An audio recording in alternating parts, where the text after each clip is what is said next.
डेकेडेंस कहते हैं वक्त की अगर वक्त पे कदर ना की जाए तो वक्त आने पे वक्त बड़ा याद आता है। अस्सलाम वालेकुम future doctors, I am doctor Mariam Dildar and welcome back to my YouTube channel. अभी आपके पास जो है वो एमडीकेट की तैयारी के लिए ज़्यादा से ज़्यादा वक्त है, मतलब जो वक्त है आपके लिए इसे गनीमत जाने, इससे पहले कि ये गुजर जाए। और इस वक्त में तैयारी करने के लिए एक प्रॉपर टाइम टेबल का होना बहुत ज़रूरी है, क्योंकि अगर आपके पास सही डायरेक्शन नहीं है कि मुझे इस टाइम को कहाँ और कैसे खर्च करना है, तो वो जो है वो दिन आपका बेकार चला जाता है और आपकी तैयारी अच्छे से नहीं हो पाती। तो इसके लिए टाइम टेबल एक डायरेक्शन है जो कि बहुत ज़्यादा इंपॉर्टेंट है आप लोगों के लिए। अगर आपको समझ नहीं आ रहा कि आपको कैसे टाइम टेबल बनाना है, इन एक्सपीरियंस के साथ मैं कुछ देने लगी हूँ आज आपको टाइम टेबल गाइडलाइंस, जो कि आपको बहुत ज़्यादा काम आएंगे एमडीकेट की तैयारी के लिए। So make sure to watch this video full. अच्छा, तो जो बच्चे मुझसे पूछ रहे थे कि आपने कौन सा टाइम टेबल फॉलो किया था या फिर कौन सा टाइम टेबल फॉलो करना चाहिए एमडीकेट के लिए, तो देखें मैं दूंगी आपको कुछ गाइडलाइंस, क्योंकि आपको टाइमिंग खुद अपने अकॉर्डिंग सेट करनी है। ठीक है, मैं अपनी टाइमिंग भी बताऊंगी आप लोगों को जो कि मैंने एमडीकेट के टाइम पे यूज़ की थी, specially in last days of MDCAT. मेरे पास लास्ट जो है वो 2-3 वीक्स ऑफ एमडीकेट में मैंने जो जैसे टाइम को कवर अप किया हुआ था, तो वैसे ही मैं आप लोगों को भी बताऊंगी। तो बहुत ज़्यादा ये टाइम टेबल गाइडलाइंस काम आने वाली हैं। ठीक है, एमडीकेटेंस कुछ ऐसी चीज़ें हैं, कुछ पाने के लिए कुछ खोना भी पड़ता है और कुछ अपनी लाइफ में ऐड भी करना होता है। 5 ऐसी बातें हैं जो कि आपने अपनी लाइफ में इन कुछ दिनों के लिए ऐड भी करनी है और कुछ ऐसी बातें जो डिस्कार्ड भी करनी है। ठीक है, तो अपने ड्रीम्स के लिए इतना तो आप सेक्रीफाइस कर सकते हो ना, इतनी मेहनत तो लाजमी करनी पड़ेगी अगर आपको कामयाब बनना है। तो सबसे पहली बात कि जो भी आप टाइम टेबल बनाओ, ठीक है, उसमें 5 चीज़ें होना आपकी लाजमी है, यानी उसको आपने बिल्कुल भी कट नहीं करना, उनके लिए आपने ज़रूर टाइम बनाना है। सबसे पहला अपनी नमाज़ों के लिए, अपनी प्रेयर्स के लिए। ठीक है, क्योंकि इससे प्रेयर्स पे कंप्रोमाइज़ करना यानी अपने सुकून पे, अपनी कामयाबी पे कंप्रोमाइज़ करना है। ठीक है, तो वो तो आपने हर हाल में नहीं करना। अपनी प्रेयर्स को प्रायोरिटी बनाओ, पढ़ाई बाद में, प्रेयर्स पहले होनी चाहिए। ठीक है, नमाज का टाइम हो, नमाज का ज़माना, बस काम ख़त्म, हर चीज़ ख़त्म, आपने सबसे जाके पहले नमाज़ पढ़नी है। ठीक है, उसकी ऐसा कैसे एक्सपेक्ट कर सकते हैं कि अगर हम नमाज जो टाइम है जो हमें नमाज को देना है वो हम स्टडी को देंगे तो हमारी स्टडी में कोई अच्छी सी बरकत होगी और वो हमें स्टडी फ्रूटफुल होगी हमारे लिए, ऐसा नहीं होगा। ठीक है, तभी तो हमारे टाइम में कमी होती है, तभी तो हमें कुछ याद नहीं रहता, क्योंकि हम अपने प्रेयर्स को प्रायोरिटी नहीं देते। ठीक है, अब दूसरी चीज़, आपने अपनी स्लीप के साथ कभी भी कंप्रोमाइज़ नहीं करना। कुछ बच्चे क्या करते हैं कि एमडीकेट में टेंशन में आके कहते हैं वो अपनी स्लीप को रिड्यूस कर देते हैं। ऐसा नहीं करना। अपनी स्लीप को रिड्यूस करना यानी अपने आप में टेंशन को बढ़ा देना है, और जो भी आप पढ़ोगे वो सही से ना आपको याद रहेगा और आप कन्फ्यूज रहोगे। ठीक है, तो ये चीज़ नहीं कि स्लीप के साथ कंप्रोमाइज़ नहीं करना। अपनी स्लीप आपने 6 से जो है 8 घंटे आपकी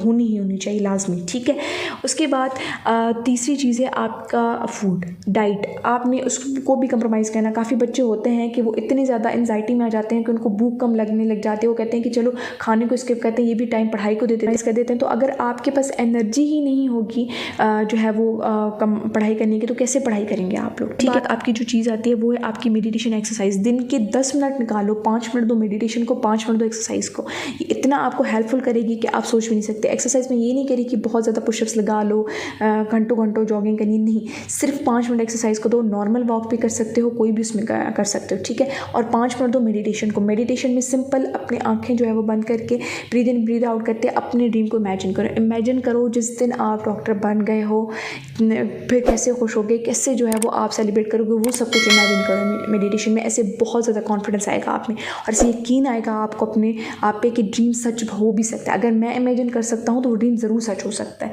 ठीक है, ये जो है वो कुछ चीज़ें हैं जो आपने स्किप नहीं करनी। उसके बाद लास्ट जो मोस्ट इंपॉर्टेंट जो थिंग है वो है कि आपने म्यूज़िक छोड़ देना है। देखिए, कुछ ही दिन है, 20 दिन है, 15 दिन है, 20 दिन है, 25 दिन आपके एमडीकेट में, 1 महीने की तो बात है, 20 दिन की तो बात है। ये दिन जो है वो म्यूज़िक को छोड़ने, कम्प्लीटली कट ऑफ कर दें म्यूज़िक को। ठीक है, चाहे वो किसी वीडियो के बैकग्राउंड में म्यूज़िक यूज़ है, चाहे वो व्हाट्सअप इंस्टाग्राम के किसी स्टोरी या स्टेटस के पीछे बैकग्राउंड म्यूज़िक लगा हो, या फिर आप खुद म्यूज़िक लगा के सुनते हो, तो इसको बिल्कुल ही कट ऑफ कर दो। क्यों? क्योंकि म्यूज़िक ऐसा है जो आपके सबकॉन्शियस माइंड में बैठ जाती है। मैं कोई फिलोसॉफिकल बात नहीं कह रही, मैं साइंटिफिकली हिसाब से बात कर रही हूँ कि म्यूज़िक आपके सबकॉन्शियस माइंड में बैठ जाती है, उसके लिरिक्स, वो म्यूज़िक। ठीक है, फिर क्या होता है कि फिर जब हम पढ़ाई करने बैठते तो वो सारा दिन हमारे कानों में बजती है। एक फ्रेंड के साथ ये हुआ था कि उसका जब एमडीकेट था तो बहुत अच्छी उसकी तैयारी थी, लेकिन क्या था कि उसकी तो फिर कहने लगी कि जब मैं एमडीकेट देने लगी, जब मैं क्वेश्चंस पिकअप करने लगी, तो एक तो मुझे नींद आ रही थी, दूसरा ऊपर से मेरे सर में सिर्फ वो गाने ही बजे जा रहे थे। तो ये होता है कि सॉन्ग्स आपके या म्यूज़िक जो है ना वो आपके सबकॉन्शियस माइंड में बैठ जाते हैं। तो ये पढ़ाई के कुछ दिन जो है वो एमडीकेट के वो उसको कट ऑफ कर लो, क्योंकि कुछ पाने के लिए कुछ खोना ज़रूर पड़ता है। अच्छा, अब आते हैं जो है वो हम टाइम टेबल की तरफ। तो देखो, सबसे पहले आपने रात को सोने से पहले अपनी एक टू डू लिस्ट बना लेनी है कि सुबह मुझे कौन से टॉपिक्स, कौन से पास पेपर्स, कौन सा पोर्शन कवर अप करना है। ऐसे आपका बहुत ज़्यादा टाइम सेव हो जाता है, क्योंकि सुबह को उठते ही साथ हमें पता होता है कि हमें कौन सा पोर्शन पहले कवर अप करना है। ठीक है, ऐसे बहुत ज़्यादा टाइम सेव होता है। एक बस टू डू लिस्ट बना लो अपनी रात को। ठीक है, उसके बाद आप क्या करो, सुबह उठते ही साथ जो है वो, मैं कहती हूँ कि आपके इलाके में जो है वो डिफरेंट टाइम होता है फजर का। ठीक है, तो फजर के 15 या 10 मिनट पहले आप उठ जाओ। ठीक है, फजर की जो टाइमिंग इंटर होती है उससे 20 या 15 मिनट पहले उठ जाओ और तहज्जुद अदा करो। ठीक है, ऐसे बहुत ज़्यादा आपको सुकून मिलेगा। और साइंटिफिक स्टडी भी प्रूव करती है कि जब आप उठते ही साथ प्रेयर्स में या साइलेंट मोड में जाते हो तो आप पूरे दिन के लिए जो है वो इनर पीस के साथ और पूरे दिन एक्टिव माइंड के साथ रहते हो। तो तहज्जुद के साथ स्टार्ट करो। ठीक है, तहज्जुद के बाद जो है वो फजर का जैसे ही टाइम हो जाए तो आप फजर अदा कर लो। ठीक है, फजर के बाद जो है वो अपनी पढ़ाई स्टार्ट कर लो। ठीक है, अब मैं अपना कुछ टाइम टेबल और टाइमिंग के साथ आपको बताती हूँ, जिससे आपको बहुत ज़्यादा हेल्पफुल होगी अपने टाइम टेबल को शेड्यूल करने में। ठीक है, मैं क्या करती थी, मैं अपने एमडीकेट के टाइम पे जो है वो रात को 10 बजे इशा पढ़ के 10 बजे मैं सो जाया करती थी। उसके बाद जो है वो मैं उठ जाती थी फिर 1:30 बजे उठने के बाद जो है मैं जो है वो तहज्जुद पहले अदा करती थी। उसके बाद थोड़ा सा कुरान की तिलावत कर ली, तो ऐसे 2 बज जाते थे। ठीक है, 2 बजे फिर मैं अपनी सेल्फ स्टडी स्टार्ट करती थी। अब 2 बजे में साथ उठते ही मैं कोई बड़े बड़े बुक्स लेके नहीं बैठ जाती थी। ठीक है, मैं आराम से जो है वो पास पेपर सॉर्ट आउट करती थी, और पास पेपर्स लाजमी वो सॉर्ट आउट करती थी जिनकी कीज़ मुझे पता हो, जिनके एक्सप्लेनेशन मुझे पता हो।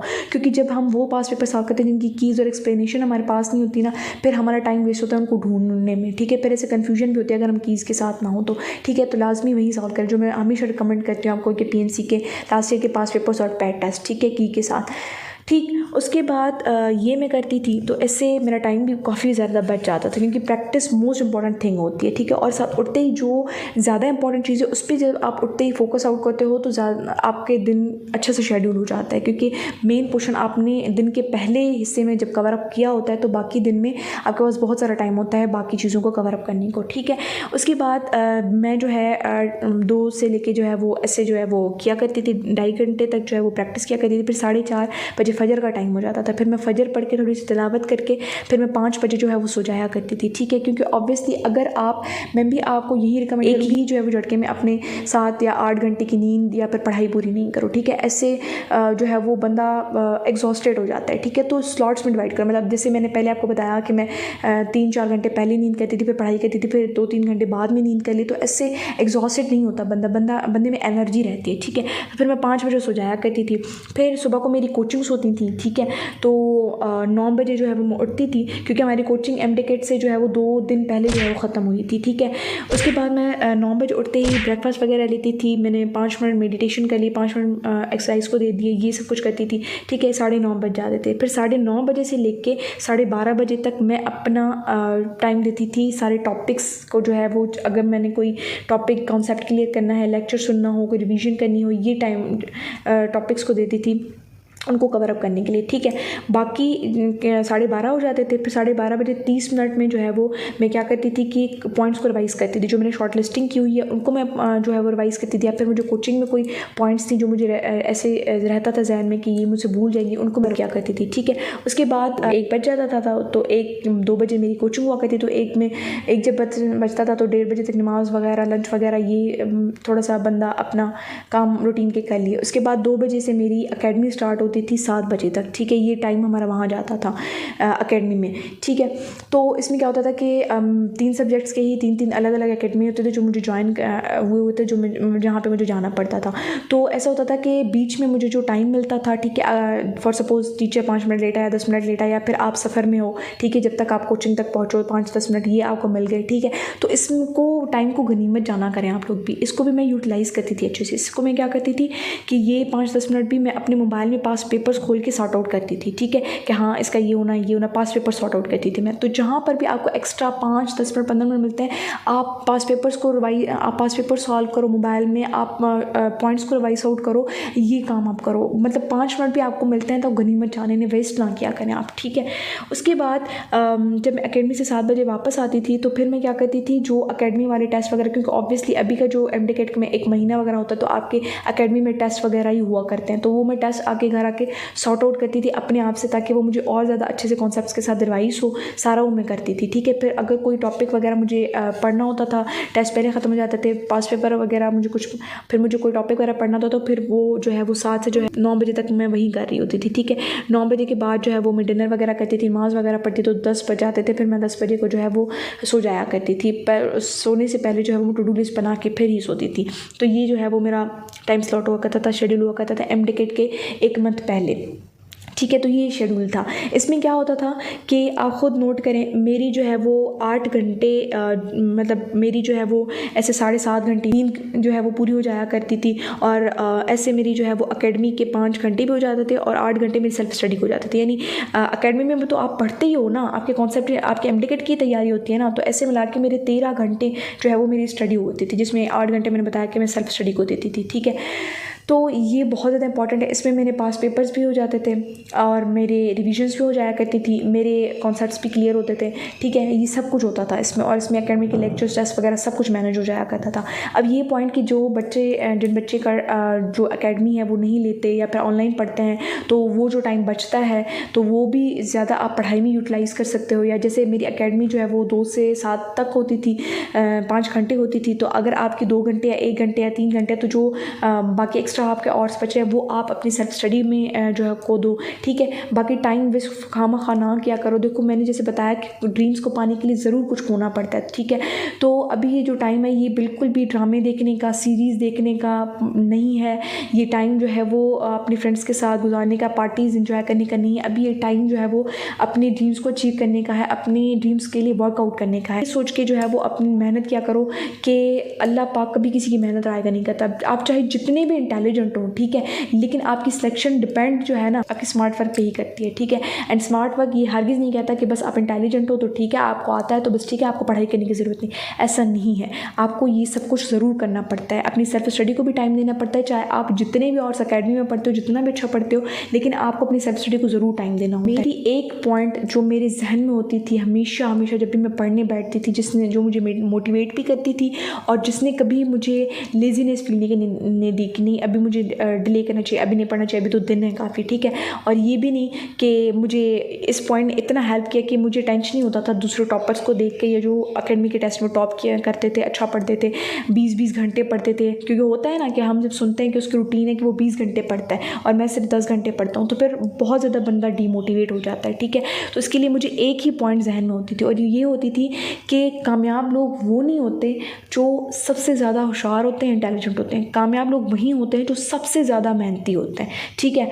और अपनी स्टडी आवर्स को, अपनी मेहनत को कभी भी दूसरों की मेहनत और स्टडी आवर्स से कंपेयर ना किया करें। क्या पता वो अगर 20 घंटे पढ़ रहा है तो 20 घंटे में सिर्फ उसको एक चैप्टर समझ में आता हो, और आप अगर 10 घंटे पढ़ रहे हैं तो आपको 10 घंटे में 2 चैप्टर समझ में आ जाते हो।